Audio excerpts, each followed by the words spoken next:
Hello, my brave souls tonight. We sail north, into the mists where the old gods still whisper through the wind. I still remember the first time I read the Norse myths. I was sitting by a window during a storm, the sky bruised purple with thunder, and it felt as if the world outside was listening, as if Odin's ravens were circling, waiting for the story to begin. Those tales didn't feel distant or ancient. They felt alive. Every flash of lightning was Thor's hammer, and every silence afterward was the space where fate took a breath. The Norse stories have always carried that strange duality, the tenderness of creation and the inevitability of ending.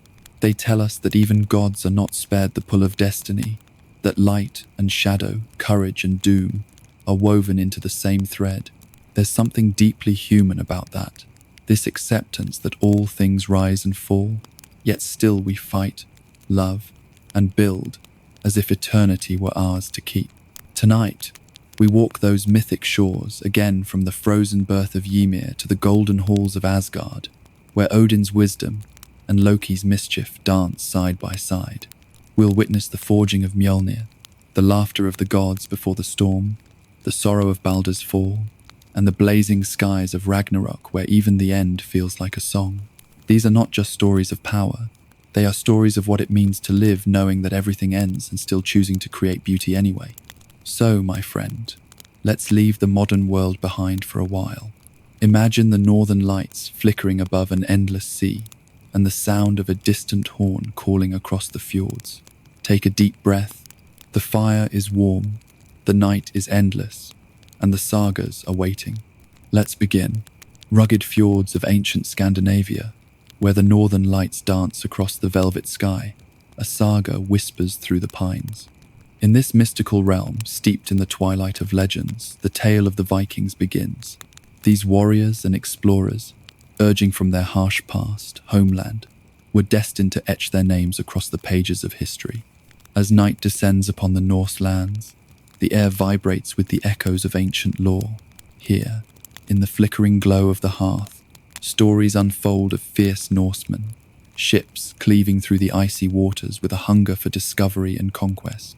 From the 9th to the 11th centuries, their voyages carried them far beyond their native shores, from the frozen expanse of Greenland to the unknown wilds of North America. In the whispered tales carried through the winds of time, these seafaring adventurers are often cast as indomitable raiders. Their spirit, unyielding, is aflame with the pursuit of glory and riches. Their legacy, tapestry of battle and bravery, adventure and exploration, is woven into the very fabric of the North. Profound enigma, a legacy that intertwines the threads of myth and reality into an eternal saga that resonates through the ages. In the nascent whisper of the cosmos, where existence itself was yet a mere shadow, two realms emerged from the silent void. Felheim, a domain shrouded in eternal fog. Muspel is with unquenchable fire. Between these stars, contrasts of frost and flame, a yawning abyss. Fierce clash gave birth to Ymir, the first frost giants. This momentous event, beginning of an ageless conflict, movements of creation. From the misty vales of Filheim and the fiery breath Muspel, the spark life ignited Ord Umla, celestial cow of boundless nourishment, nurtured Ymir, birthed Buri, deity of beginnings. Thus, gan the lineage of giants and gods, a pantheon destined to shape the fate of all realms. In this tumultuous cradle of existence, the saga of Bor and his valiant sons, Odin, Vili, and Ve, folded. A big struggle against Ymir, titaned of primordial frost, reshaped the universe. Ymir's colossal form, vanquished in cosmic combat, gave rise to the world. His flesh molded into the earth, his bones the towering mountains, his blood the vast seas. From the earth sprang the dwarfs, stalwart and industrious, toiled beneath the sky. Once Ymir's skull, upheld at each corner by the dwarves, Nordri, Sudri, Ostri, Westri, Ymir's lustrous hair transformed into the verdant trees and bushes as Bro became king. Formidable walls that sheltered the gods and enclosed Midgard, bastion of humanity. Yet, From the aftermath of Ymir's fall, one giant, Bergamir, endured. He fled to the far reaches of the universe, forging Jotunheim, a new realm for giants, a testament to the unending cycle of creation and destruction. The gods, in ceasing labor, crafted heavens from Ymir's remains. His brains, scattered across the sky, formed the brooding clouds, while Surtra's fiery sparks were harnessed to create the stars. The sun and moon were splendid in their golden chariots, and drawn by the noble steeds Arvaka and Alsvin embarked upon their eternal voyage across the sky, heralding the rhythm of day and night. Thus was born the grand narrative of the world, a saga of celestial origins and enduring legacies, with the whispers of the gods and the echoes of giants resonate across the boundless expanse of time and space. The early light of a world freshly carved from the chaos of creation, Odin, the All, Father and Supreme Deity, traversed the new earth with his brethren, Honir, a canopy formed by Ymir's transformed essence, the oceans and skies beveling in majesty of their handiwork. This serene landscape, profound silence lingered, yearning for the breath of life. Wandering along the ocean's edge, where the waves whispered secrets to the shore, it chanced upon two pieces of driftwood, gifts of the sea, shaped by time and tide, and spark flickered within, lighting a vision of profound creativity. Onir, casting his shadow upon one, bestowed it upon the outline of humanity, while Loki, with his mischievous charm, animated the other, making it pirouette in the golden sunlight. Odin's turn, his breath carrying the essence of divinity, to breathe life into the inert wood as his breath touched the first piece.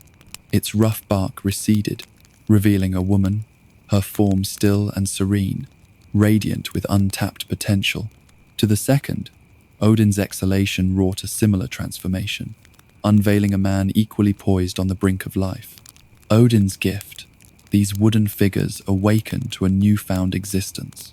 Loki, the shapeshifter, imbued the woman with the vibrancy of youth, clarity of understanding, and the richness of their senses. She arose a living embodiment of their divine nature, her eyes alight with wonder. Loki then bestowed upon the man the vigor of life and the same depth of perception and sensation, enabling him to rise and stand beside his companion. Ponya, completing their transformation, granted them the power of speech, the final flourish to their humanity. With this, the very first humans, their hands intertwined, stepped forward into the uncharted world, barking on a journey destined to be woven into the annals of time.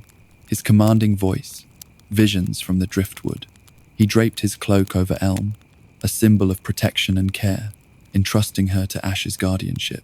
Bond believed by the Vikings, the eternal, spanning the river of time. Asgard, revered as the enclosure of the gods, ruled by Odin, stood majestically above the clouds on Yggdrasil, a realm of unparalleled peace and splendor. Overlooking Midgard, its most glorious palace, Gladsheim, housed the golden thrones of the 12 principal deities, radiating like the sun itself, a resplendent palace dedicated to the goddesses, reflected Asgard's golden era. Here, symbols of gold, divine laws were decreed, ensuring eternal harmony. Forge, central to Asgard's grandeur, crafted tools and weapons for its magnificent constructions, while the breathtaking Bifrost, or Rainbow Bridge, arched over Midgard, a dazzling spectacle. Edavale, part of Asgard, was a lush landscape of rolling hills and palaces, silver cling gems. The Aesir, gods of noble spirit, dwell central to the myriad legends. Yet the Funnier from Vanaheim also played their part in this celestial narrative. Past conflicts between these divine families led to a unity strengthened by exchanged hostages, symbolizing a profound sacrifice and the harmonious coexistence of these two godly lineages. Yggdrasil, the world ash, soars as an eternal guardian of the cosmos, its immense branches embracing all 9 realms, binding them in a network of life and destiny. The core of this majestic tree, 3 powerful sisters, as the fates meticulously tend to its roots, each drawing life from three mystical wells. One root descends into Asgard, a divine realm of the gods, nourished by the Well of Word, named after the eldest of the Norns.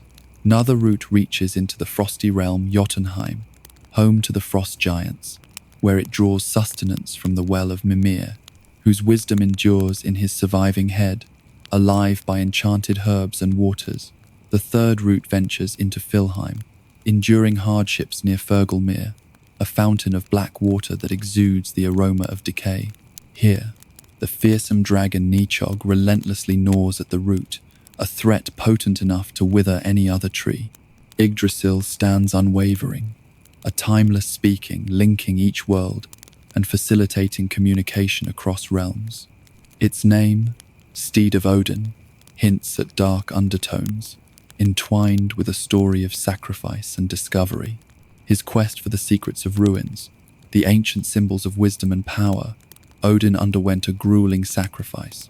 He hung himself from Yggdrasil's bow, enduring 9 excruciating days and nights, his anguish cries resounding across the realms. This ordeal, filled with agony, granted Odin unparalleled mastery over the magical runes. Securing his position as the sole bearer of this profound knowledge, his newfound wisdom, shared among his allies, elevated his status to that of legend. Odin's sovereignty extended across the 9 realms, from the celestial heights of Asgard to the netherworld of Hel. Between these extremes were the domains of Vanir in Vanaheim, to the realm of Midgard, the lands of the light and dark elves, dwarves, frost and hill giants, and the fiery giants of Muspel. Asgard, the most illustrious of these worlds, is the stage upon which our story unfolds, a realm of gods and legends. In the ancient age of Asgard, Odin reigned at the head of 9 worlds of Yggdrasil. He was a fair man, well, liked by all, and his kingdom of Asgard was a magnificent place. Time stood still, and youth and the pleasures of nature abounded. Odin was also called Olg, for he was the father of all men and gods.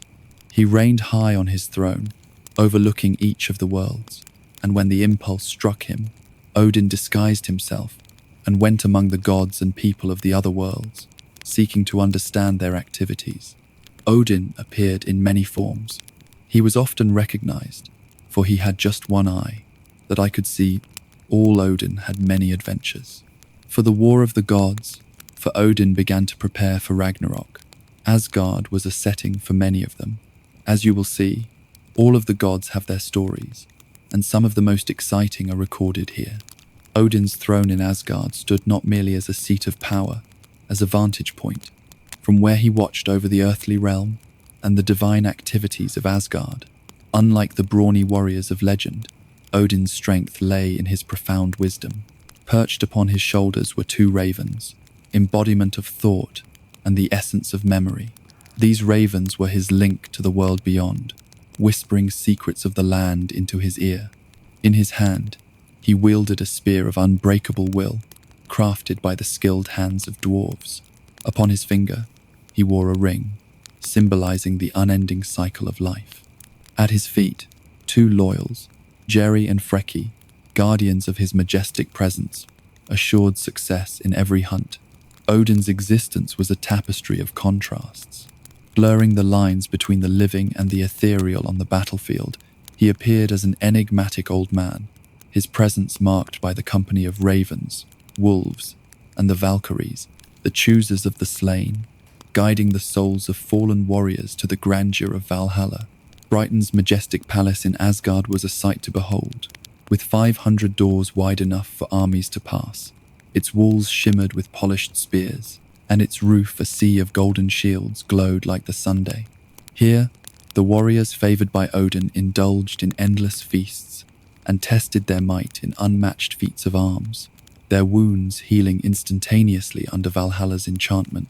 Beside Odin was Frigga, the revered mother goddess, his wife and partner, weaving the fate of the world with her ethereal touch.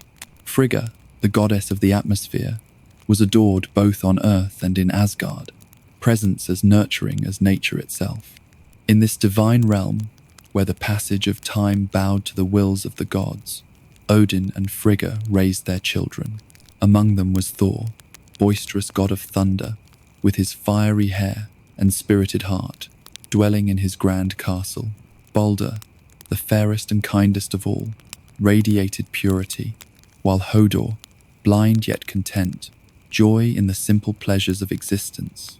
Tyr, brave god of war, travelled far and wide, his legacy etched into every sword. Guarding Asgard's boundaries was Heimdall, the vigilant watcher, forever alert to the stirrings of enemies. His home near the Rainbow Bridge, Bifrost, stood as a testament of his eternal vigilance. Asgard held its secrets. Loki, being of trickery and mischief, wove his plots, his nature a stark contrast to the harmonious realm. His kinship with Odin was a matter of debate, but his thirst for chaos was undeniable. Thus, in the heart of Yggdrasil, the world at the story of Odin, Frigga, pantheon of North gods unfolded. A saga of power, wisdom, alliance of cosmic forces. Loki was a trickster, a good-looking rascal of a man, whose eyes burned with mischief of the most dangerous kind. His handsome exterior, house to soul, was black and rotten. For many years he lived happily in Asgard, amusing the gods, and causing no real trouble, other than that of a clown or a fool, and so he was tolerated there and allowed to marry and have children. Loki was married to Sigyn, and his children were more terrible than him. He already had 3 children by an ogres, one a wolf called Fenris, another a serpent or dragon, Jormungandr, who overtook Midgard as he grew, and the third, dark, beautiful child called Hel. She was to become the queen of the underworld, and she had control over every man and woman who entered her gates. Now Loki's trickery was well known in Asgard and across the 9 worlds, and his story inextricably linked with that of the other gods, for he involved himself in most events in their lives, offering advice and annoying. Some of his mischief was amusing, some was dangerous. One evening, when another god, Freya, had become part of Asgard, Loki spied her marvelous necklace, golden symbol, fruitlessness of the earth, which she wore about her slender neck. At all times, Loki coveted this necklace, and he found he could not sleep until he had it in his possession. So it was that he crept one night into her chamber, bent over as if to remove it. Finding that her position in sleep made this feat impossible, he turned himself into a small flea, springing under the bedclothes. He bit the lovely goddess, so that she turned in her sleep. Loki then returned to his shape. Clasp of the neck he removed, without losing the sound. Loki's flea sound so slight, only the great watchman of the gods could have heard it, travelled immediately to the palace to investigate. He saw Loki leaving with the necklace, and soon caught up with him. His sword in order to remove the thief's head, Loki immediately changed himself into a thin blue flame. Quick as a flash, Heimdall became a cloud, and sent down a sheath of rain in order to douse the flame. Loki quickly became a polar bear, and opened his jaws to swallow up the water, whereupon Heimdall turned himself into a bear, and attacked the hapless trickster. Loki became a seal, and then once again, Heimdall transformed himself into the same form as Loki, and the two fought for many hours before Heimdall showed his worth and won the necklace from Loki. There is another story told of Loki, whose tricks were not always used to ill effect. Giant and a peasant sat together playing a game. There were bets laid on the outcome of the game. The giant, one having little to offer, had pledged his only son, and the giant promised to return the following day to claim his prize. Peasant returned to his wife, admitted his shameful problem. Together they prayed to Odin, who answered their prayers and came down to earth. He changed the peasant's boy into a tiny grain of wheat, a sheaf grain, in the center of a large wheat field. The giant was wiser than all father had given him credit for. When he discovered the boy missing from the peasant's home, he walked straight to the wheat field, located the shaft of wheat, and plucked out the grain. Was the boy. He was just about to eat it, when Odin heard the child's cry, and returned to earth once again. He snatched the grain from the hand of the giant, and transformed the boy to his human form once again. He apologized to the peasants and left them, saying that there was no more he could do for them. Giant roared and shouted he had been deceived, and he vowed that he would return the following day, claim his prize. Once again, the peasants prayed, this time to Honir, who graciously came to earth and changed the boy into a soft piece of down, which he hit in the breast of a swan, glided easily across the stream by the peasant's home. It was not long before the giant returned, and he took only a few moments to guess what had happened to the boy. Grasping the swan by the neck, he made as if to bite off its head. When Honir heard the boy's cries and returned to earth, he returned the boy to his parents, disappeared, explaining that he had done all he could. Two peasants were in great despair. The giant promised that he would return the following day to claim his prize, prayed then to Loki, who came down to them at once, carrying the boy out to sea and hiding him inside an egg in the roe of a flounder. Giant spied Loki returning from his task, and he guessed at once where the peasant boy was being held. He captured a boat at once to the sea with his fishing rod in hand, and soon enough, he captured the flounder. The fish was opened, and the egg extracted, and suddenly Loki reappeared and plucked the egg from the jar, hand, transforming it once again into the boy who was sent running home to his parents. Loki sat upon the giant, then cutting off his leg, beating him about the head. The giant had powers of his own, and he was able to heal himself at once, gaining his form, seeking for the home of the peasants. He was on just the brink of capturing the boy, and Loki used a clever ploy, quickly chopped off the leg of the giant, threw it away so that it could not be rejoined. He placed a spear of metal where the leg had been, for it was well known that even magic could not cross a metal barrier. The giant was slain at last, and the peasants rejoiced, praising Loki so that he became inflated with pride. Loki appears many more times in the stories of Asgard, and his name was often on the tongue of its inhabitants. One fine day, Odin, Loki, and Honir wandered throughout the worlds on one of their regular missions, just to see that all was well. As they traveled, they grew hungry. They finally stopped and ordered to cook an ox, give them sustenance to carry on. The fine ox was chosen from a herd in a field, and it was duly slain and placed on a spit over roaring flames. After several hours, the ox was removed from the fire. The three wanderers licked their lips, and they prepared for their meal. Honir cut into the beef and stopped under the crisp exterior. The beef was raw through and through. Fresh blood dripped onto the fire. Honir looked puzzled, placed the beef into the spit, motioned to his friends that they could not eat just yet. The fire was built up once more, and the three men waited for another hour or so for removing the beef from the spit once more. This time, cut into the meat. It was uncooked. Suddenly there was movement in the trees, and a rush of wings. There, the tree, overlooking their fire, sat a great eagle. He sat looking down at great satisfaction. "Our meat is uncooked," Odin said helplessly, pointing to the fire. "The meat will remain uncooked," said the eagle, "until I ordain it to be cooked." The three travelers looked at the eagle with interest. It was not often that guards were challenged, and they waited to hear the reason. "Please, could you allow our meat to cook?" "I shall do so. Eat my fill, for you partake from the ox." Utin nodded greed. He was famished by hunger now, and he was determined to have some of this fine piece of ox.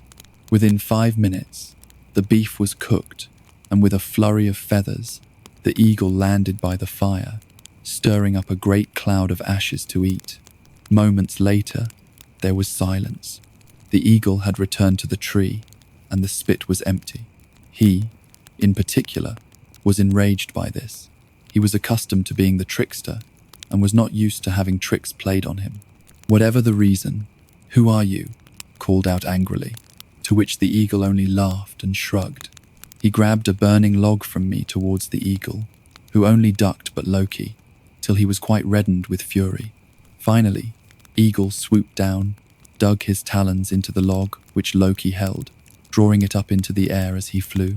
He struggled to let go of the wood. He was unable to free himself. His fingers clutched the branch. Nothing he could do.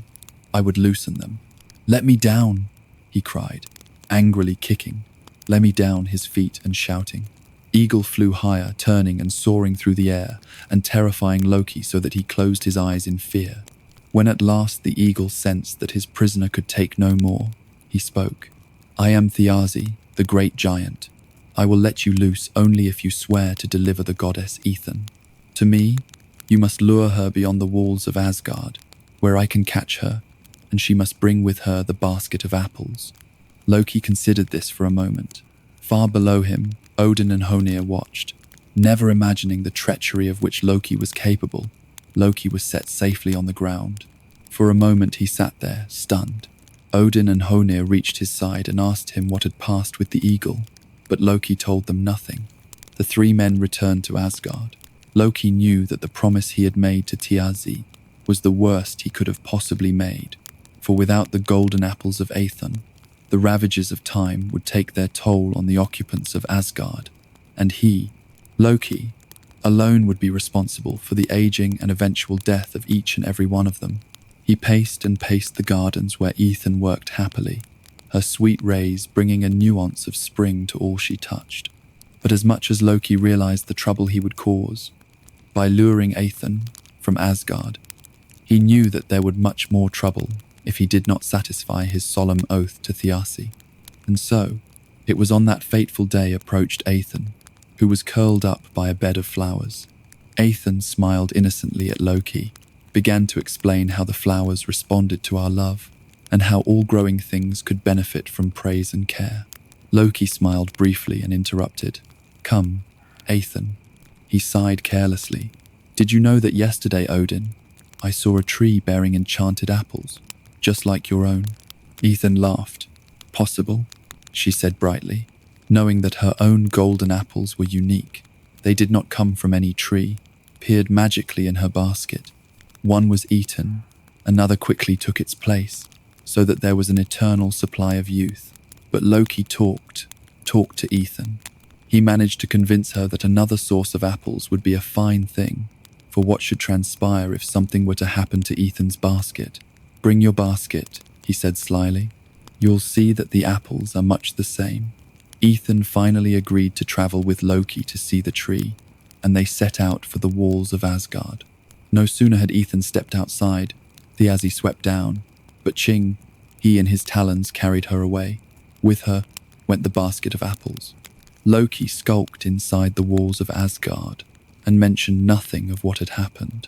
Soon, it was discovered that Aethon was missing, and the guards became greatly distressed.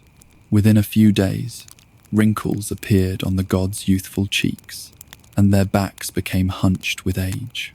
They hardly recognized one another, and as the bloom of youth disappeared, so did their happiness. Asgard was a changed place. Everyone called out for the return of Aethon. Heimdall admitted he had seen her with Loki on the fateful day of her disappearance, and at once Odin and his men set out to find the trickster. Loki admitted what had happened, and the rage of Odin was so great that Loki volunteered to see about the return of Aethon himself. He sat alone, deeply concerned by the task that lay ahead of him. How was he to travel to the skies where Thiazi lived as an eagle? Loki could take many forms when the need arose. He had not yet mastered the art of flying, and he found himself in a quandary which even his quick wits could not find a way out of. Suddenly, it came to him, Freya's coat of feathers. Freya grieved at once to the loan of her hawk coat, for she was frightened by the wrinkles which cut deeply into her face, and without her legendary beauty, she would never be able to attract the souls of the warriors to her domain. And so Loki set out, wearing Freya's coat, until he found the giant's castle. There sat Aethon. She was alone. The Aesi's daughter, Skadi, had been watching the goddess. Because she was so serene and presented no threat of escape, Skadi had gone off for a walk, leaving Aethon to sit quietly, clutching her basket of apples. Loki swooped down and spoke quietly to Aethon. "Aethon, it's me, Loki," he said. "Listen carefully. I am to rescue you. You must hold your basket to you, and I will turn you into a hazelnut and lift you into the sky." Asgard thrusting, Aethon nodded her head, and soon found herself high in the air with Loki the Hulk. Just at that moment, Skadi returned, and it took her no time at all to realize what had just happened.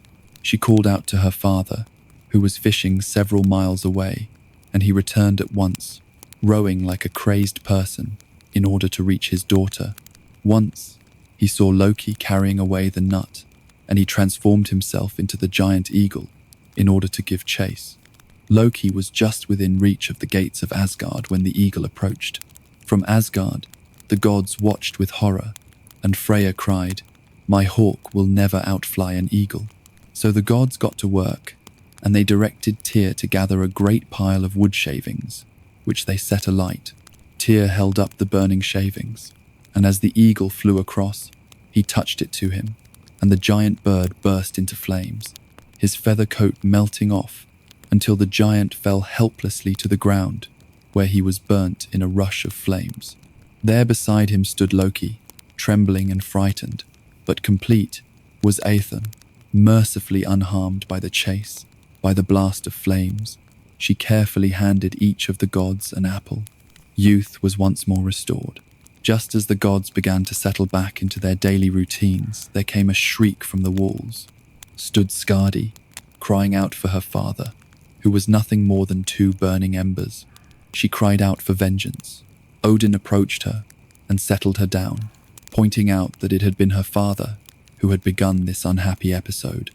It was finally agreed that Skadi would choose a god as her husband in order that she would have a man to take care of her. She was to choose the one she wanted by looking his feet. So, a screen was erected. Each man in Asgard was bidden to walk past the screen so that she could see their feet, choosing those that were the cleanest and pure as white.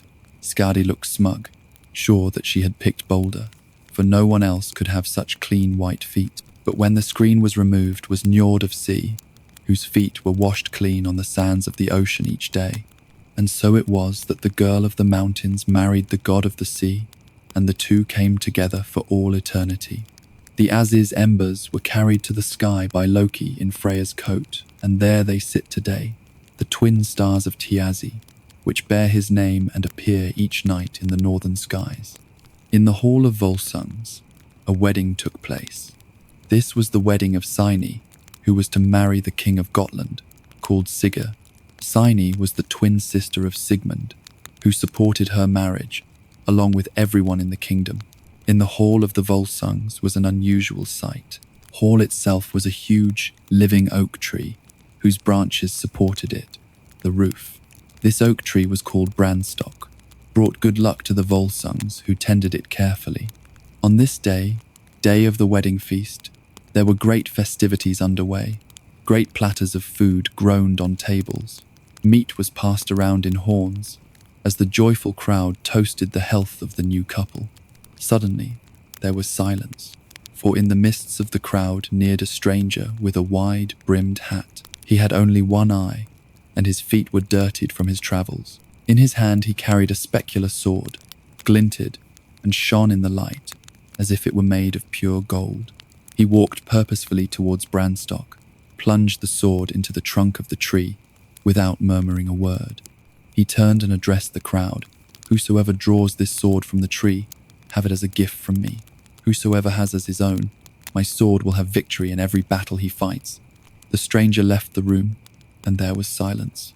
There was no doubt in any one of their minds that the great Odin had been amongst them.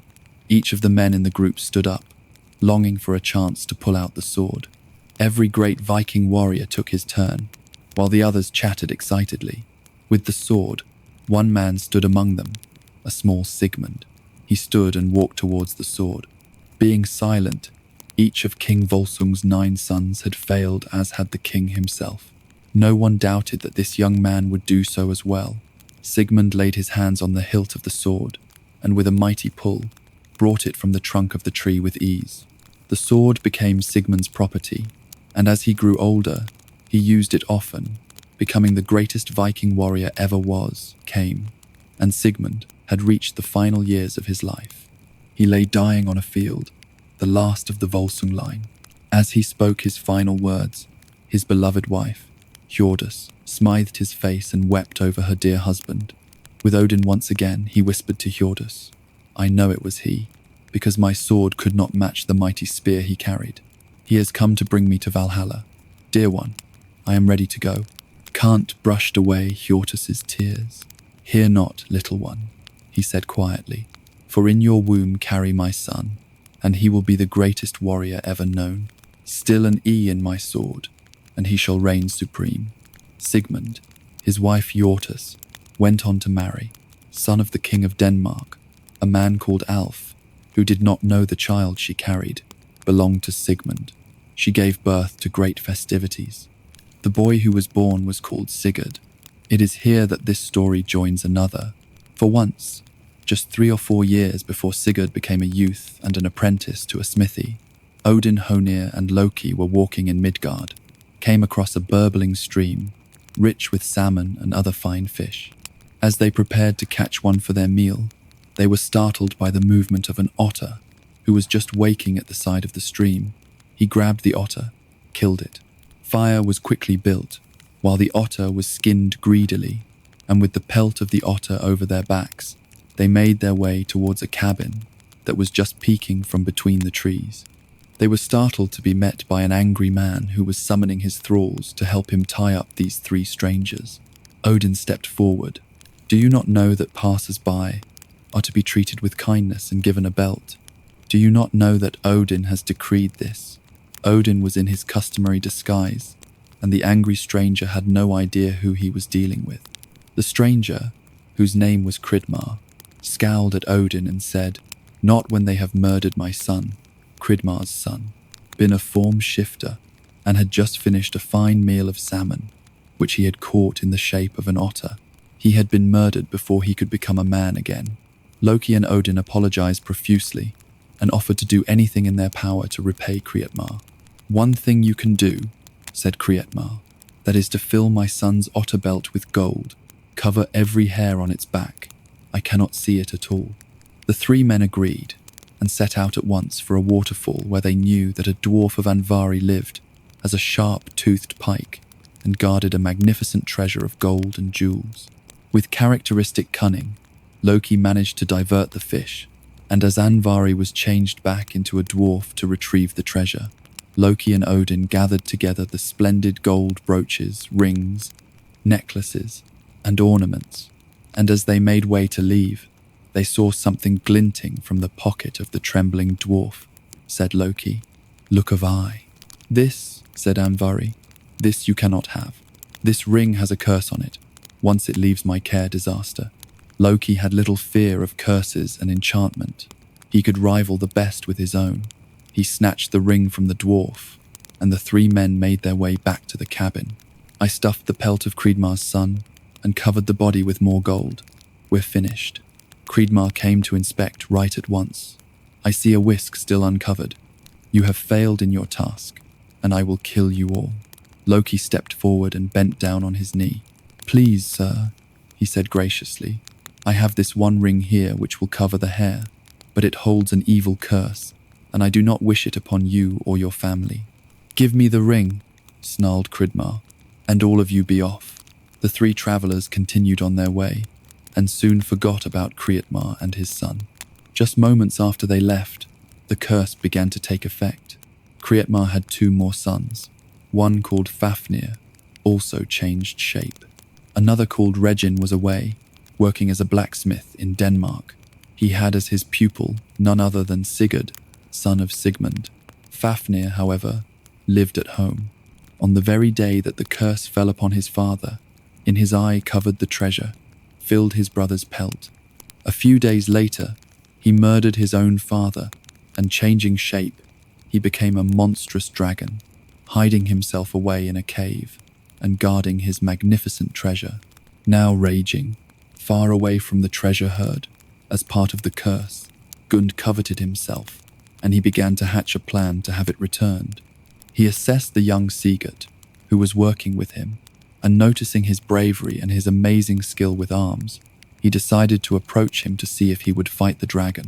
"Seeker," he said slyly, "I notice that you have come of an age, and you may want to practice some of your great father's skills.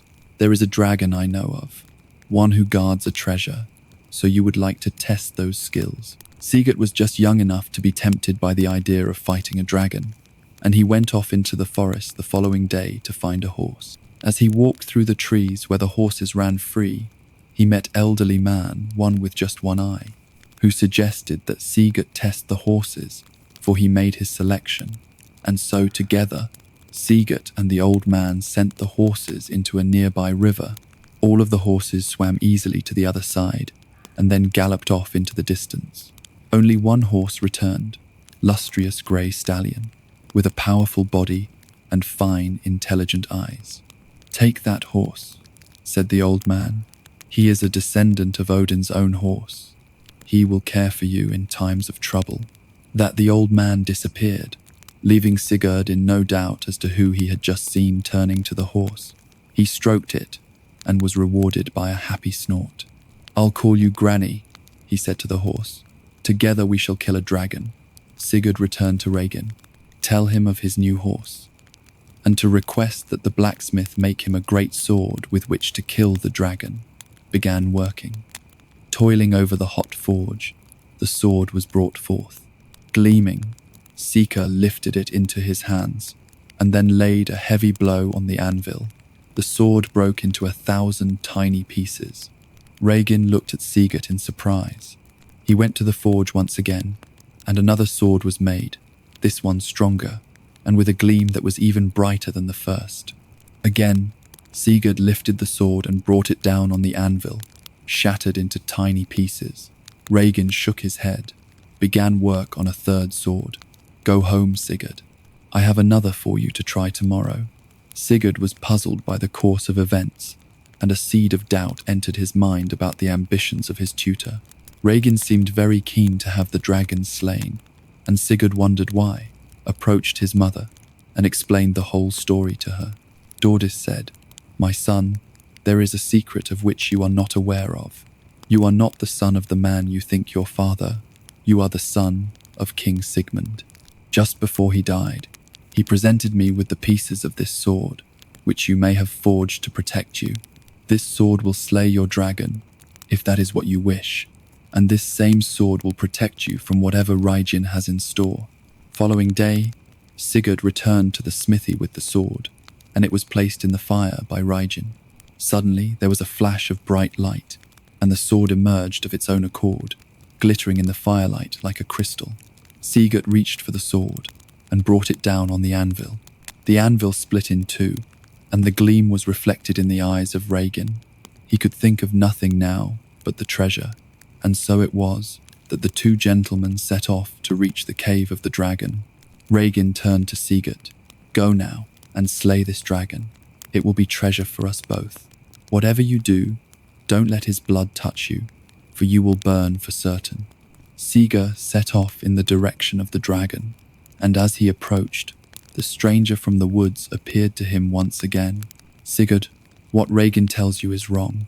In the blood of the invincible, approach him from the back, for if you go this way, you will surely be burned." With that, the one-eyed man disappeared. Sigurd did as he was bid. He struck the great dragon from behind, slaying him at once, cut a hole in the dragon's neck, and stripping off his clothes, he bathed in the dragon's blood until every part of his body was covered, except for a tiny spot between the shoulder blades, where a piece of heather had rested. Gathering up the treasure, he returned to Regin, who was delighted to hear of the spoils. "One more favor, Sigurd?" he asked. "Cut out the heart of the dragon, so that I may eat it. What of my brother may live on in me?" Sigurd returned to the dragon, and he did what was asked. As he roasted the heart over a fire, a drop of blood fell on his hand. He began to smoke. Suddenly, he began to hear voices. Looking around, he saw no people. The voices persisted. It was that moment that Sigurd realized that he could hear the birds speaking to one another, and they were discussing him. Sigurd listened while they spoke of Regin's treachery, and how foolish he was to have trusted him. When Sigurd looked up, was Regin ready to strike him down with his mighty sword. Sigurd beheaded the blacksmith with one swing, and so it was that Sigurd gathered up the treasure as he put the same cursed ring in his pocket. He heard the birds say, "He must not take the cursed ring. Does the great Sigurd not know what will happen if he does?" But shrugging their words aside, Sigurd made off. For as he travelled, he saw in the distance a fine castle, surrounded by white light, coaxed his horse up and over the light. and landed on the marble flagstones of the castle courtyard. Dismounting, Sigurd laid down his sword and entered the castle. There, in the main hallway, knight in shining armor, Sigurd quietly reached towards the knight's helmet and lifted it gently off, curious to see what great warrior lay in their state. But to his great surprise, a tumble of hair fell out from beneath the helmet, and there lay an exquisite girl. He prodded her, and as if by magic, her armor disappeared, and her eyes opened. When this girl caught eyes with Sigurd, came between them a feeling that happens most infrequently, was a love with such intensity that Sigurd knew at once that she was a part of him and he her. He slipped his hand into his pocket and withdrew the ring, slipping it onto her finger. Some say this girl was called Brunhilde and that she was the daughter of Odin. Others say she was born of Sigurd's need for a voice in truth. Part of himself, whoever she was, she became a part of Sigurd's life and a part of a curse he had just placed on her slender finger. But that, and the other tales of Sigurd and his adventures, is another story altogether. Thor was one of the 12 principal deities of Asgard, and he lived in the splendid realm of Thrudvang, where he built a palace called Luskanir. Here, he lived as god of thunder, and his name was invoked more than any other in the age of the Vikings. Thor was the protector, the fine figure of a man with glowing eyes, firm muscles, and a red beard made him instantly recognizable.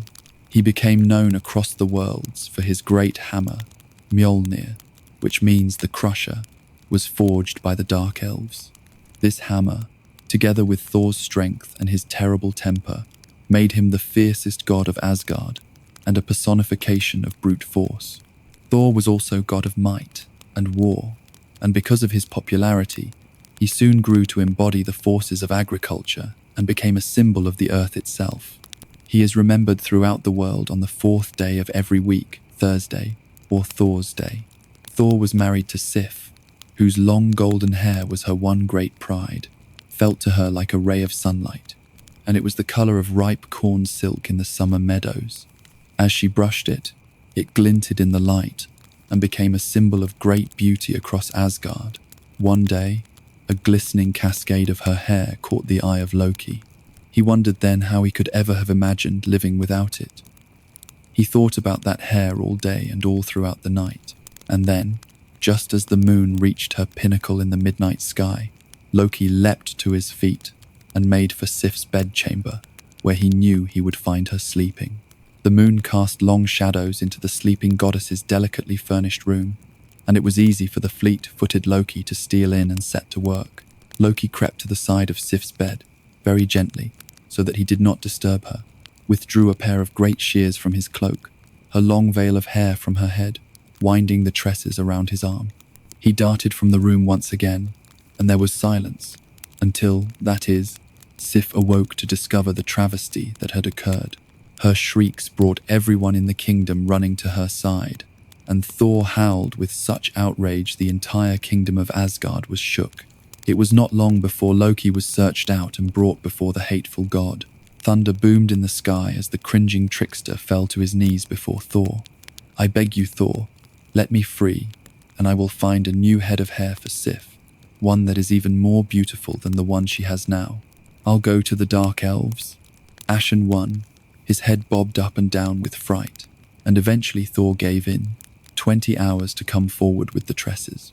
"And if you fail, Loki, you will be removed from Asgard forever." A thunderbolt at Loki's feet, and the traitor scampered away hastily, hardly daring to breathe. At his good fortune, Loki travelled at once to the centre of the earth to where the wily dwarf Dvalin had his home. He threw himself on the mercy of the dwarf, and requested as well 2 gifts, for which he could win the favour of Odin and Freyja, who were bound to hear of the news and wished to punish him themselves. Dvalin worked over the heat of his forge for many hours. As he worked, he chanted the words which would make all he forged the finest there was. There are no arms as powerful, as invincible, as those fashioned by dwarves. First, he finished the spear, which would always hit its mark. Next, he formed the ship, which would always find wind, even on the most silent of seas, and which could sail through the air, as well as on the water. The ship was folded carefully, and placed in a tiny compass.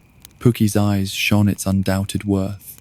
Finally, the Valan spun the most graceful of golden threads, and these he wore into a head of hair so lustrous and shining that all the dark elves gasped at its beauty.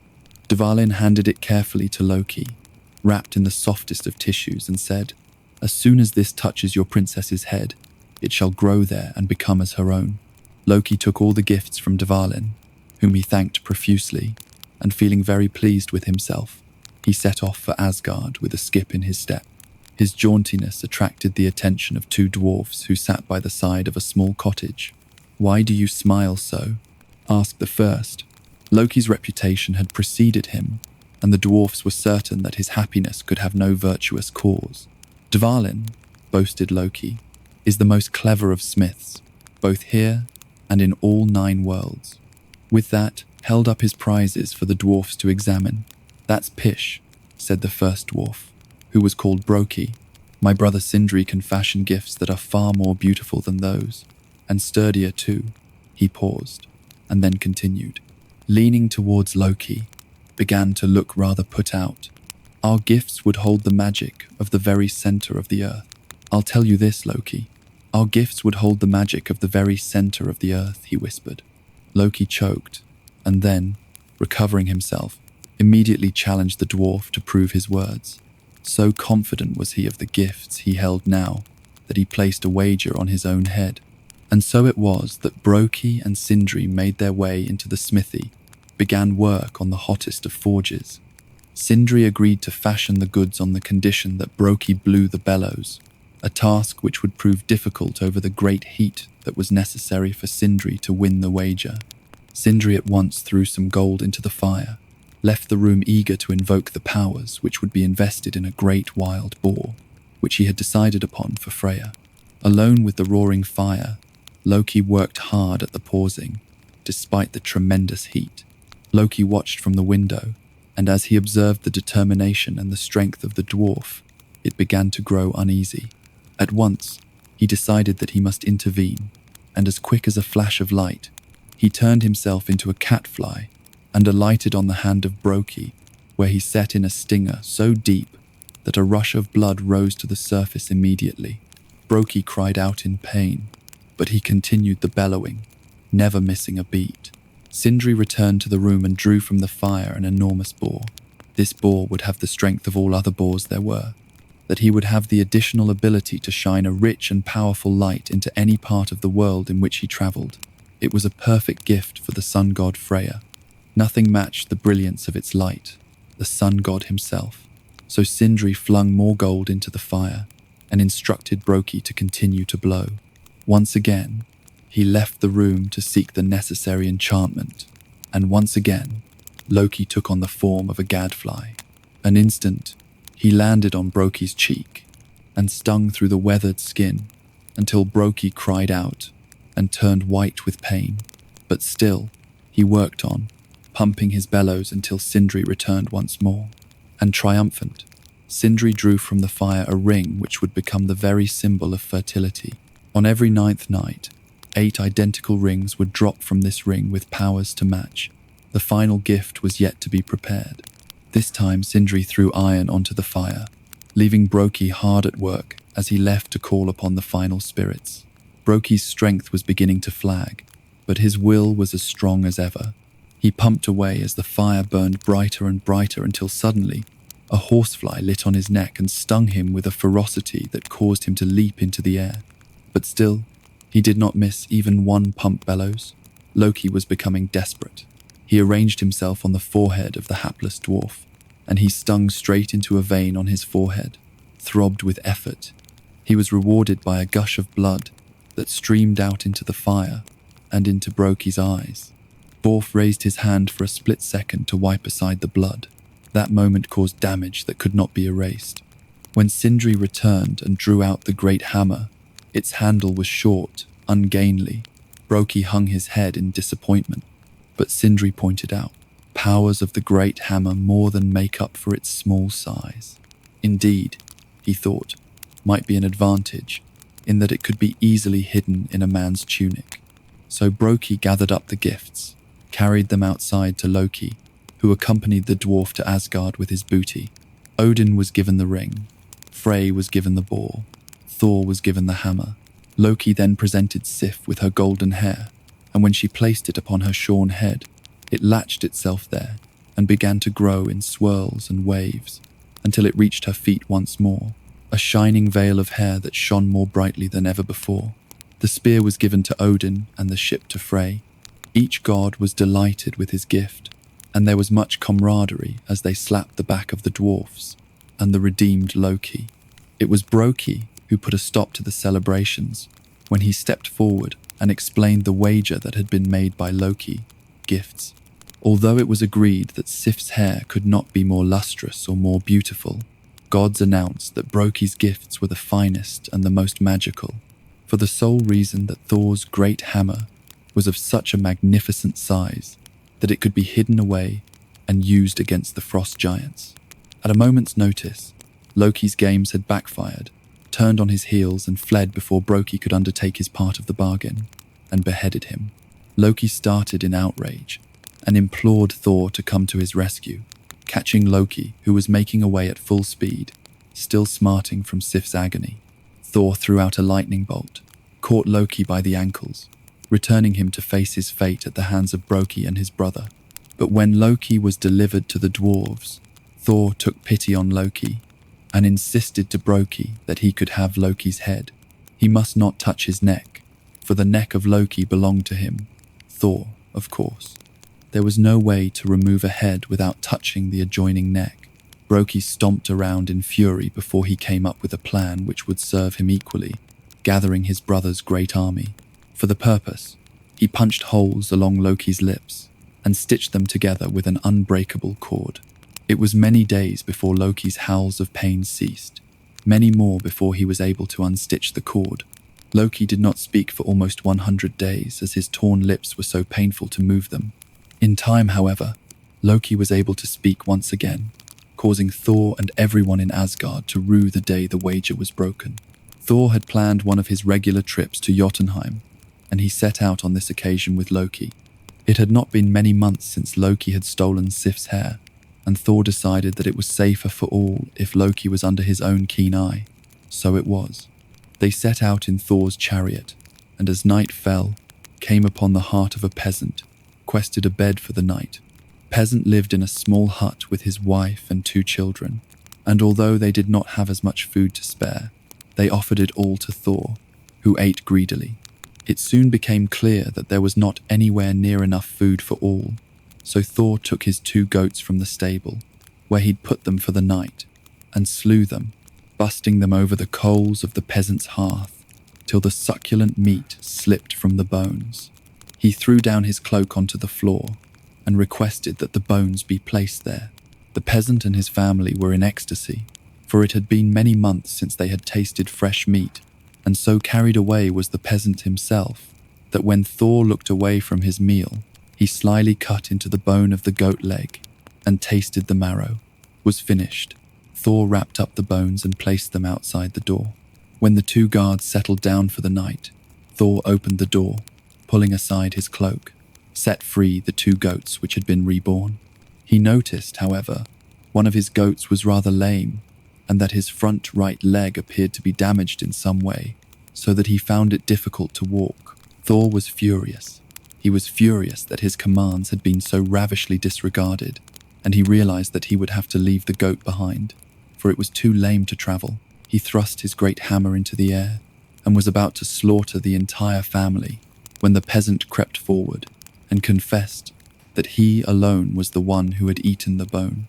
He begged Thor to show clemency to his family, and grudgingly, Thor agreed to take his 2 children, Fjavli, a strong young boy, and Roskva, a pretty girl, to be his lifelong servants as repayment. So the peasant was left with the goats, and the 4 set out on foot, the chariot left behind, until the crippled goat could walk again. The countryside was cold and sparse. Water they could find to drink was tainted by the smell of giants. Thor became ill-tempered. Eventually, it began to fall, and they were forced to find a place in which to sleep. Ahead of them was a great hall, and they approached it thankfully, curling up in its center to spend the night. They'd been sleeping for long, and there was a great banging, and the earth began to rock and shake. Peasants' 2 children moaned with fear, but Thor pressed his hands over their mouths and bid them to follow him into an alcove which led off to the side of the hall. They huddled and at last slept. When morning dawned, the 4 weary travellers made their way from the hall and stopped with a start, for there lay sleeping a giant, bigger than any they had ever seen before. His snores laid flat the sparse vegetation, and the peasants' children hurled themselves behind Thor in fright. Eventually, the giant opened one sleepy eye, caught sight of Thor and his party. He snorted and sat up, speaking in a loud, rumbling voice. "So are the ones who dare to make your camp in my mitten surprise." And his eyes settled on the great hall in which they had managed to find shelter. The hall was none other than the giant's mitten. The alcove had the thumb. Thor stepped forward and identified himself, and in return the giant said his name was Vasti. Vasti seemed a friendly giant, and he suggested that the 2 parties put together their provisions and travel on together. Thor agreed, for it would do them no harm to have the additional assistance of a giant should they encounter trouble on their travels, and so they set off, Thor, Loki, and the children scuttling along in the giant's footsteps. Day was long and difficult. Even the great Thor struggled to keep up with the immense strides of the giant, and when it came to eat and to rest, he was as grateful as the others. Musty opened his sack and removed a large piece of meat, which he consumed in a few moments, grunted and passed the sack to Thor, and then turned on his side and fell into a deep sleep.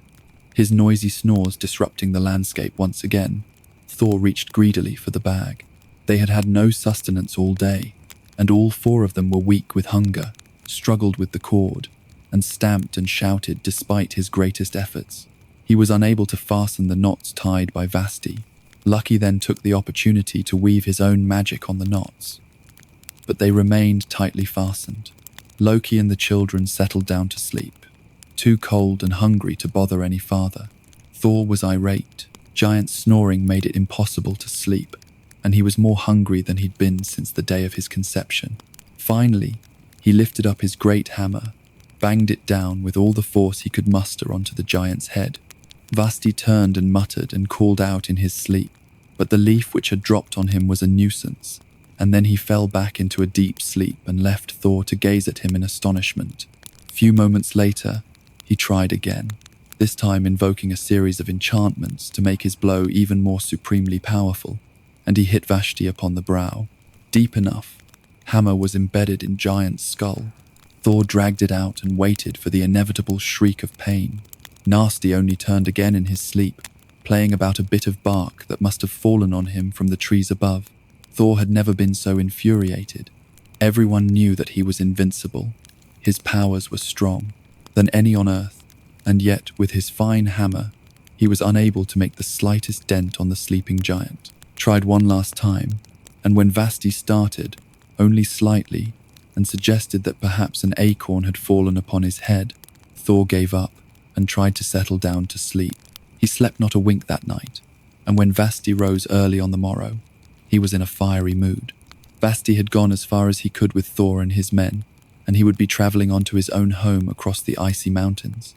He carefully pointed out the way to the castle of Utgard, Loki, king of the giants.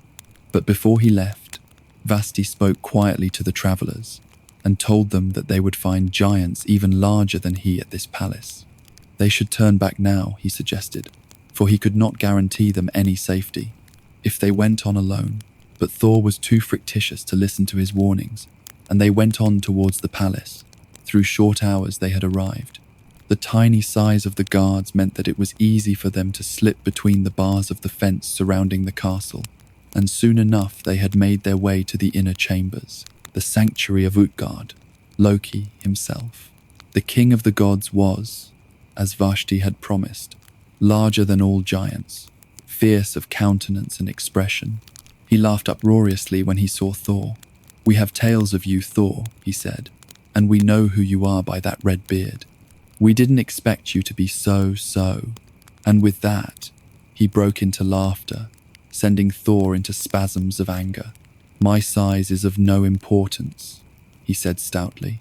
I am capable of feats that men of all sizes would find impossible." Loki, who had also suffered enough on their journey, leapt forward in Thor's defense. "We shall challenge you to beat our many talents," he shouted. "And to begin with, I challenge you to find someone in your ranks who can eat a meal more quickly than I can." Now, Loki was more confident of winning such a feat, for he had an appetite that was keener than most gods at the best of times. Here, he was virtually starving after 2 days without any food. King, and signaled to his cook to join them. Table was laden with platters of bones, gravy, and huge slices of dripping meat. At the sound of the horn, the cook and Loki began to eat. Loki ate ravenously, devouring meat and gravy with gusto enhanced by the powers he had called down to help him. At the sound of the horn, he stopped and looked around. King pointed to the other end of the table. Loki stopped in his tracks, and not only had the cook eaten all the meat and gravy at his side of the table, he had even eaten the bones, the platters, table as well. God Loki, the king, smiled. With a wave of his hand, dismissed Loki, who hung his head in shame. A step forward next, and held up his hand for silence. "Hereby challenge any man or giant to drink greater draught than me." "Thor," he shouted. Horn was dragged before Thor. The giant king smiled once again. "The challenge, Thor, shall be met," he said. "You'll see before you a horn which can buy our champion drunk in 1 or 2 great swirls. Let us see you match that." So, Thor placed his mouth around the great vessel, which stretched the entire length of the room, and drawing in a deep breath, he began to drink. He sucked in the liquid, and after moments without breathing, he stopped, crept along the length of the horn to see how deeply he had drunk. The horn was full. The level of the drink had not moved even the tiniest percentage. Bor shook his head in amazement. He knew his capacity for drinking was greater than anyone's, and yet he could not make any real dent in the contents of the horn. He swallowed again, and then spat on the floor. "Salty," he muttered to himself, and sat down. "Utgard," Loki nodded his head and said quietly, expected more. Viavi, the peasant's son, had had enough of the taunting. He had grown to love Thor in the days they had been together, and he quickly leapt to his defense, volunteering himself for a race with the quickest of the giants. So, had Loki put forward his quickest man, a young giant called Hygi. 2 boys lined up, and the race began. It seemed that the first race had been a draw, for both men appeared to reach the finish line at the same moment, and so, another race was called once again. As the bell went, and as the Helvi lifted his foot to set off in the direction of the finish, Hygi raced to the line and back. The race was over, and this time, there was no question of who had won. "Well, well," said Utgard Loki, roaring with laughter. "There are not many tricks to your trade, are there, Thor?" To which the angry god trembled, but said, "What do you say?" shouted Utgard Loki, king furiously at the crowd of giants who had arrived to watch this spectacle. "Try to raise our pretty kitty," pointed to a giant cat who reclined gracefully in the corner of the hall. Thor's pride had taken a beating. He was determined to prove himself. Surely it would not be difficult to lift a can. He strode purposefully towards the cat, who yawned and licked her paw before sitting up. He tightened his belt, which made him stronger, and then he tugged and pulled with all his might. Only one paw was lifted from the ground, and despite his every effort, he could not move her. Thankfully, with the paw he'd managed to lift back once again, her tail flicking to and fro in the sunlight. Thor looked towards the giant king and asked for one final challenge. Said the king. "This one person in my household may be suitable to wrestle with you. May I introduce to you my nurse, the 100-year-old Ellie?" There was great laughter amongst the crowd as Ellie crept forth, hardly able to hold herself upright. Thor moved quickly towards her, and pulled and shoved until Utgard. Loki called for him to stop. Thor swallowed with difficulty, was bewildered, and he was furious. He stared at Utgard, Loki, and said quietly, "I have been beaten. Till this day, I thought there was no one greater than I. You have shown me my place, and for that I must respect you." Thor signaled to Thjalfi and Roskva, and with Loki on one arm, to leave the hall, fetid and humiliated. But Utgard, Loki, the giant king, called out a voice that was once humane and conciliatory. "You have come here today against my will," he said proudly. "This is our home. You are not welcome here. Your show of strength is not welcome here. I was forced to do something to keep you away forever." That giant transformed, and in an instant, he became Vasti. "Recognize me," he said. "When I lay sleeping just last night, took the precaution of placing a mountain over my head, one which was invisible to you, for it is just as well, for it seems that you are unable to open the magic cord of my sack. You took it upon yourself to hit the mountain." There he paused and, casting open a curtain, gesticulated out the window at a series of valleys surrounding the mountain on the horizon. "Those valleys," he said solemnly, "are the blows you aimed to my head." Thor gasped but said nothing, waiting for the king to continue. Continue he did. Loki's opponent been none other than Wildfire, the Elfie's racing partner been the king's thoughts, been none as swift as these. Thor's drinking horn had been dipped one end into the ocean, and no matter how deeply he had drunk, the ocean would have remained undrinkable. He lamented that the tides of the ocean had been altered by Thor's great swallows. Then he hurriedly went on. Was, in reality, Jormungandr, the world serpent. Thor not heard the gasp of terror. It seemed as though Thor may be responsible for removing the serpent's tail from its mouth. Everyone there knew what chaos would exist when such an occurrence would happen, for it had been prophesied that the end of the world would be nigh. Eli was old age itself, and he had nearly unseated her. In all, Thor had been successful in many ways. "You may hold your head high," said the giant proudly. "Please, Thor, do not return to our shores." Thor was only slightly placated by the king's explanations, and he lifted his powerful hammer to bring an end to the lifestyle of Utgard, Loki, and his men. But as quickly as he could lift his hammer, Castle was enveloped in a sea of mist. He could see nothing. The world of the giants was completely enshrouded, and Thor had no recourse but to return home to Asgard. His mission was incomplete, and Thor had been branded a puny weakling in the eyes of the giant. He had faced many of nature's most formidable enemies, and had left his mark. For that, God of War would stand tall once again. Balder was the beautiful, radiant god of light and innocence. Each life that he touched glowed with goodness, and he was loved by all who knew him. His twin brother Hod, who was blind, and Balder tended to him with every kindness and consideration. Hodor worshipped Balder, and would do nothing in his power to harm him. There came a morning when Balder woke with the dawn. His face tightened with fear, and foresight dreamed of his own death, and he lay there, terrified, aware, somehow. The strength of this dream forecasted sinister things to come. So Balder travelled to see Odin, who listened carefully and knew at once the fears of his son were justified. In his shining eyes there was no longer simply innocence, there was knowledge as well. Odin went at once to his throne at the top of the Yggdrasil, and he prayed there for a vision to come to him. Once he saw the head Vala, the seer, come to him, and he knew he must travel to Hel's kingdom to visit Vala's grave. He would learn the truth of his favourite son's fate. It was many long days before Odin reached the innermost gates on Hel's estate.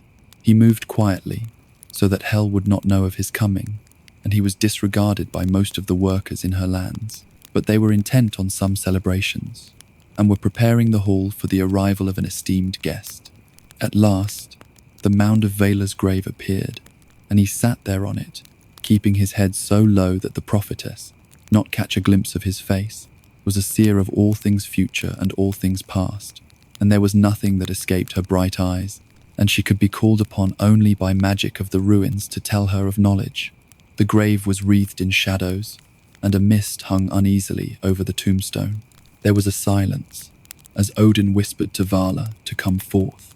"Their brother will slay him," said Vala, and with that she withdrew into her grave. Odin leapt up and cried out, "Power of the ruins, you must tell me more. Tell me, Vala, which esteemed guest does Hel prepare for?" "Balder," she muttered, from the depths of the grave, "and I will say no more." Odin shook his head with concern, not see how it could be possible that Balder's brother would take his life.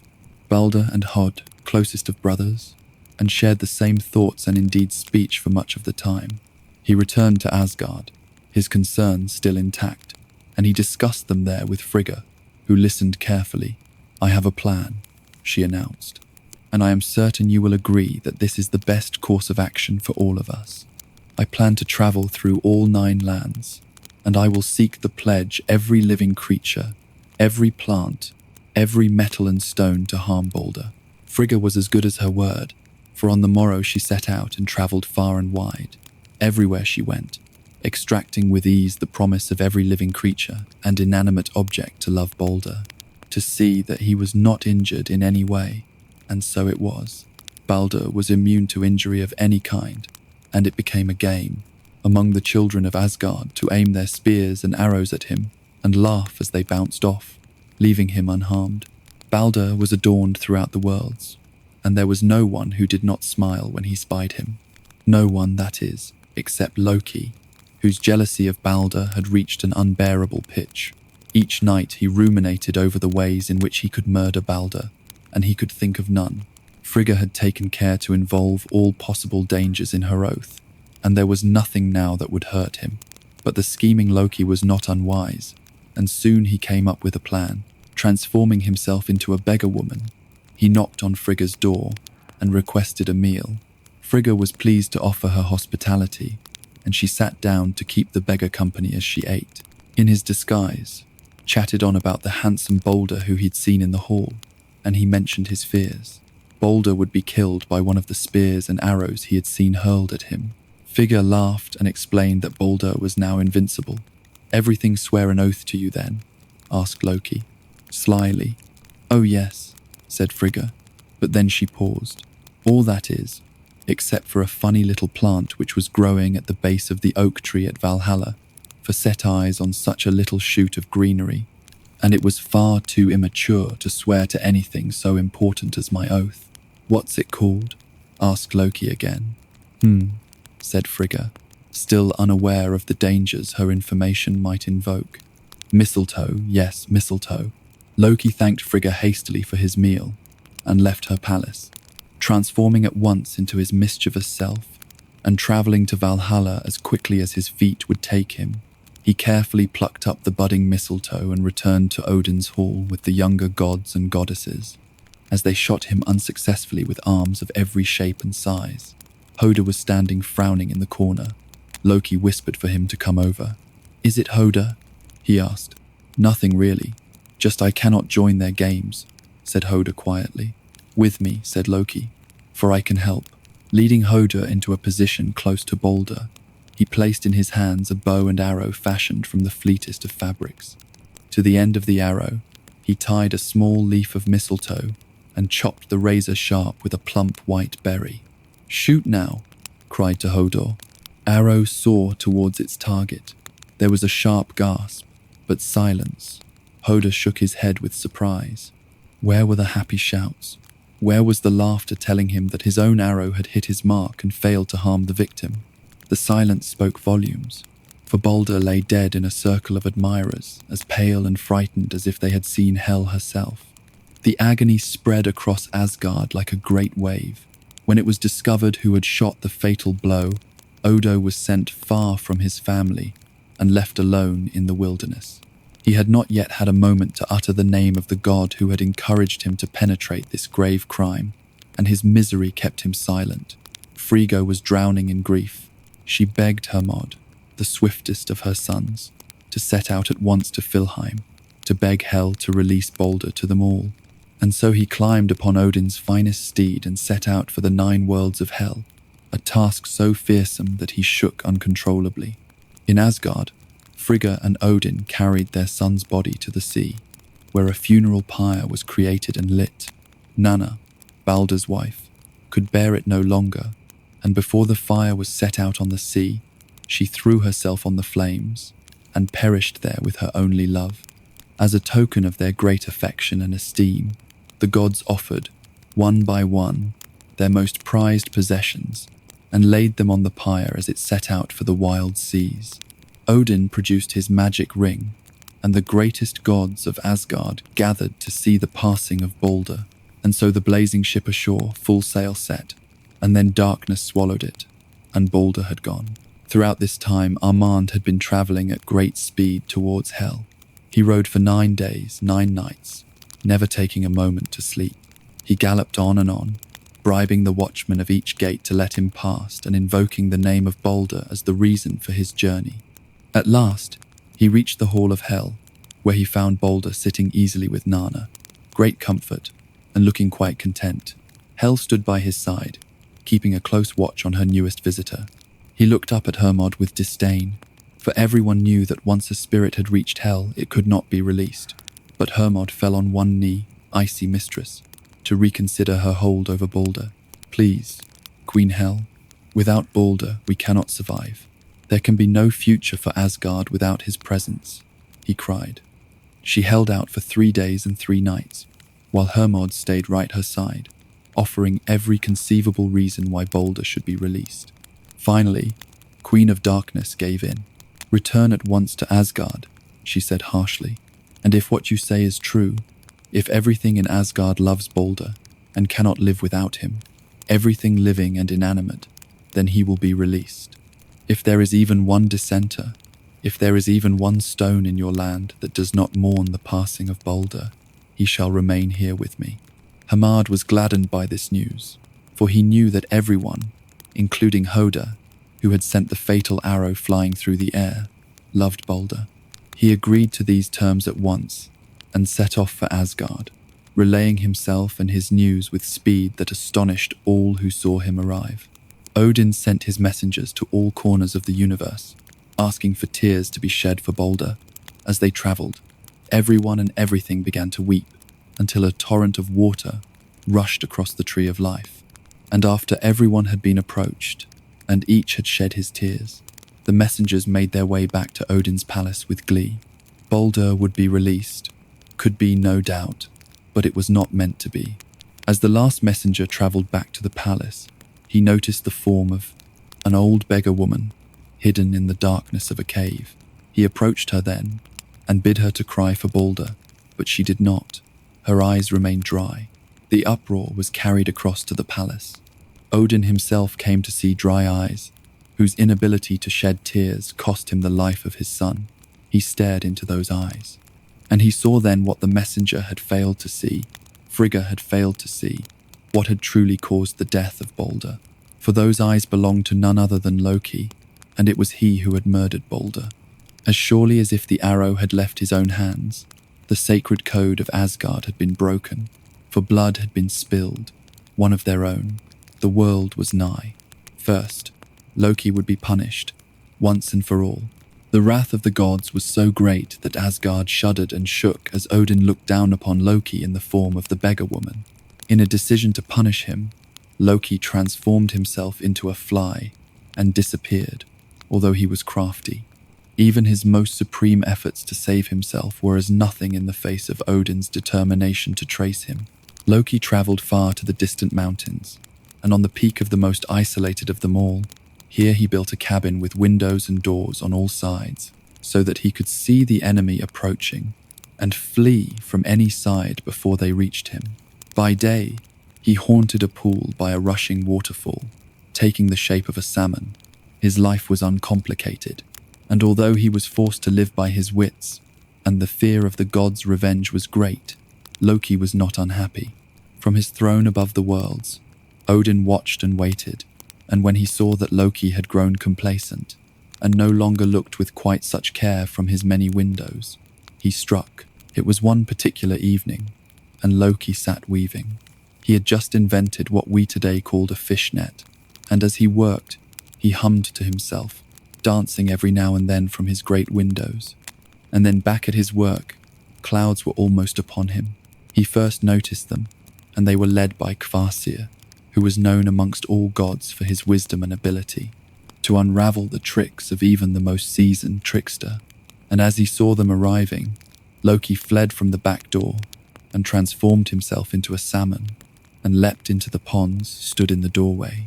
Surveying the room, Kvasir walked over to the fishing net and examined it closely. His eyes caught a glimmer of fish scales on the floor, and he nodded sagely. "It is my assessment," he said, "that our Loki has become a fish," and he held up the fishing net. "We will catch him with his own web." They made their way to the stream, which lay at the bottom of the waterfall, throwing the net into the water. They waited for daybreak, when Loki, the salmon, entered the waters and be caught in his own net.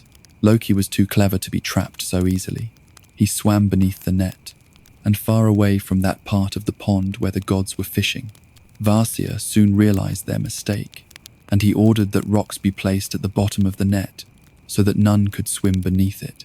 He looked with amusement at the god's trap and gracefully soared through the air above the net, his eyes glinting in the early morning light, and as his fins were just inches from the water, when he was so close to escape that he had begun to plan his celebrations, 2 firm hands were thrust out, and he was lifted into the air. He hardly dared look at his captor, and he began to tremble when he saw that it was none other than Thor, who had moved so swiftly to catch him. "For this rodent," he whispered, "take him at once to the Hell's Worlds, and tie him there for good." And so it was that Loki was taken to Fjalheim, where Thor grabbed 3 massive rocks and formed a platform for the hapless trickster. Then, Loki's 2 sons, Vali and Nari, brought forth, and an enchantment was laid upon Vali so that he took the form of a wolf and attacked his brother Nari, tearing him to pieces in front of his anguished father. Carrying up Nari's entrails, which were now endowed with magic properties, he tied Loki's limbs so that he lay across the 3 rocks. Unable to move, the entrails would tighten with every effort he made to escape, and to ensure that he could not use trickery to free himself, Thor placed the rocks on a precipice. One false move, and he could be sent crashing to his death in the canyon below. Finally, Skadi caught poisonous snake and trapped it by its tail so that it hung over Loki's face, dripping venom into his mouth, so that he screamed with pain and terror. He began to convulse. It was such a terrible sight. His wife rushed forward to be allowed to stand beside him, holding a bowl with which to collect the poison. God's was done. They turned their heads.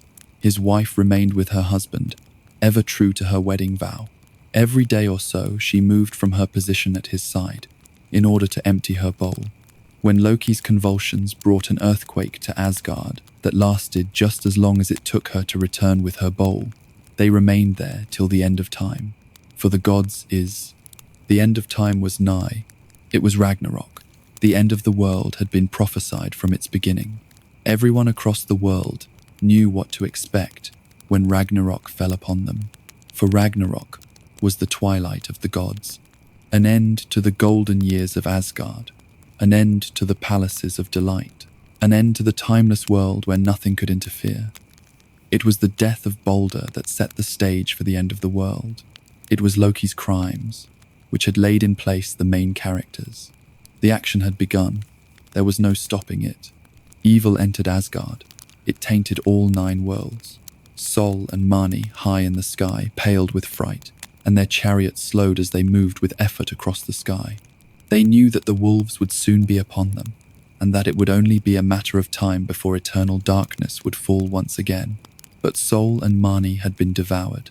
There was no light to shine on the earth, and the terrible cold crept into the warm reaches of summer and drew from the soil what was growing there. Snow began to drift down upon the freezing land, and soon it snowed a little faster and a little harder, till the earth was covered once again. In a dark layer of ice, terror was upon them, not seas. For 3 long frozen seasons 'twas winter, and then, after a thaw, melted only one single layer of ice. 'Twas back for 3 more.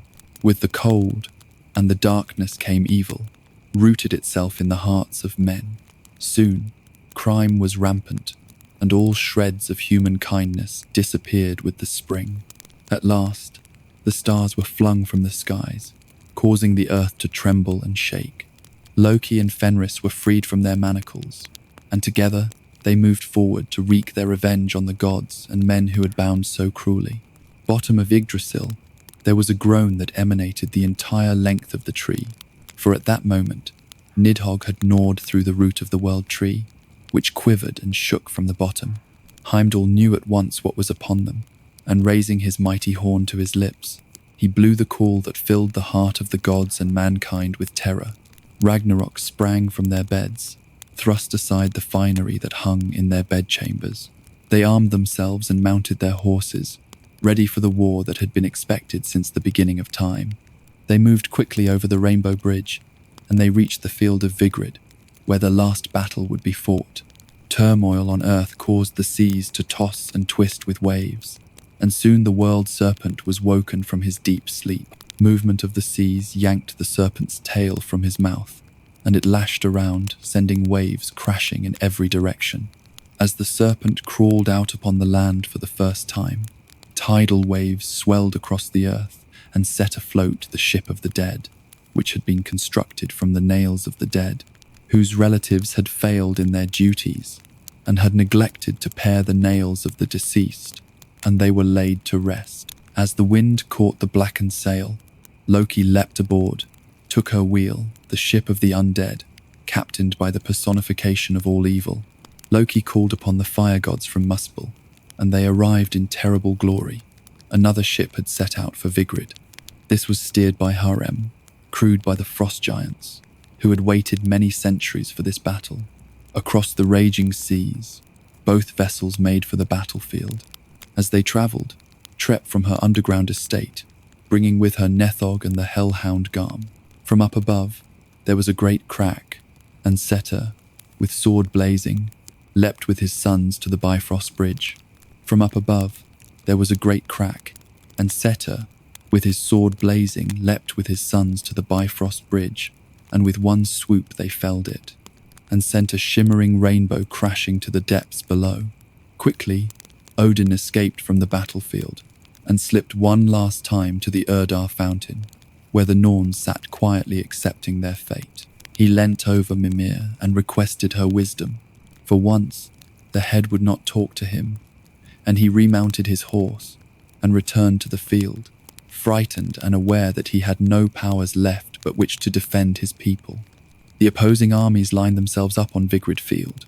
On one side were the Aesir, the Vanir, the other the fire giants, the frost giants, the undead with Hel, and Loki with his children. The air was filled with poison and the stench of evil from the opposing army, yet the gods held up their heads and prepared for a battle to end all time. And so it was. The ancient enemies came to blows. Odin first met with the evil Fenris, and as he charged towards the fierce wolf, Fenris's massive jaws stretched open, and Odin was flung deep into the red throat. Thor stopped in his tracks, the death of his father burning deep in his breast. With renewed fury, he lunged at the world serpent, engaging in a combat that would last for many hours. His hammer laid blow after blow on the serpent, and at last there was silence. Thor sat back, exhaustion, calm, and Gander at his side, as Thor made to move forward, carry on, and support his kin in further battles. The massive serpent exhaled one last time in a cloud-poisoned soul vial. The Thor fell at once, lifeless in the mists of the serpent's breath, met Loki hand to hand.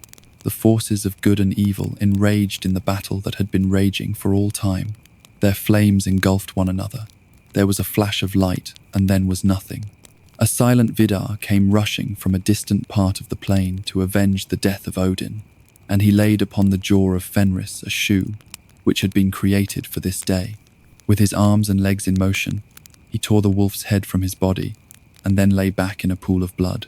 For the Gallifrey was left fighting, battled valiantly, and as he lay down giant after giant, he felt a warmth on the back of his neck, meant only one thing. The heat burned and sizzled his skin.